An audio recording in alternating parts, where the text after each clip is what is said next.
Hello, my name is Mark and I teach economics. In this video, we're going to talk about did the international or classic gold standard cause the Great Depression?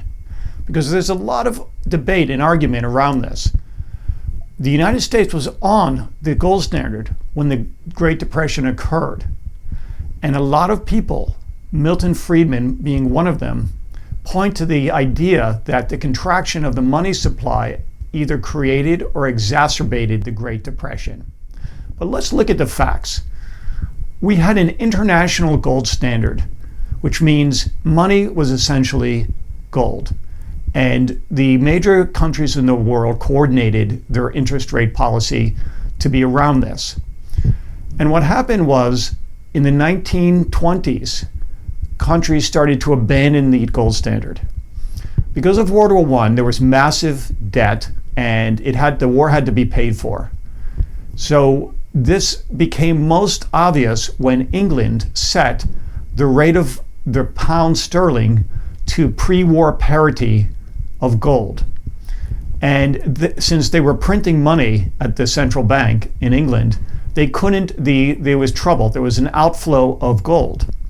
And the currency was ultimately unsustainable, this idea of the gold standard. So in 1927, our Federal Reserve noted that and wanted to be a good support to the English, and they bailed out the English central bank by printing money. So it's in 1927 we really abandoned the gold standard. And we abandoned it, maybe not by the letter, but the rules of the gold standard.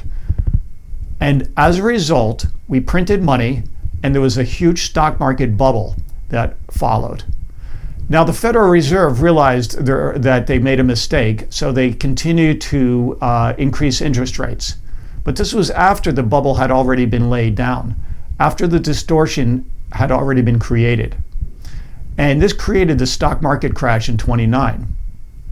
It was basically a interest rate misallocation of capital. So it wasn't the gold standard that caused the Great Depression. It was the abandonment by the great powers, the economic powers of the time, the abandonment of the rules of the gold standard that caused this monetary disruption that had an effect on the real economy. England eventually abandoned the gold standards, and so did the United States, and the US and England flooded the market with paper currency. And it was a relief.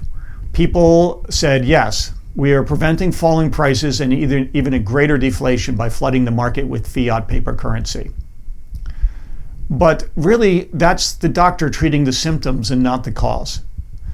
The underlying cause being the monetary disruptions, the abandonment away, the departure from gold and the natural rate of interest, which created an effect on the real structure of the economy. In other words, a shock wave from the abandonment of the gold standard to this fiat currency is what created the Great Depression, not the gold standard. If the gold standard created the Great Depression, you have to ask yourself, why don't we study the Great Depressions of the 19th century?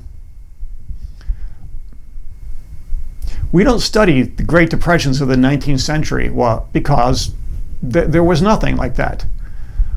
The 19th century was not totally under gold, but the great times when it was under gold or free banking, we had relative stability.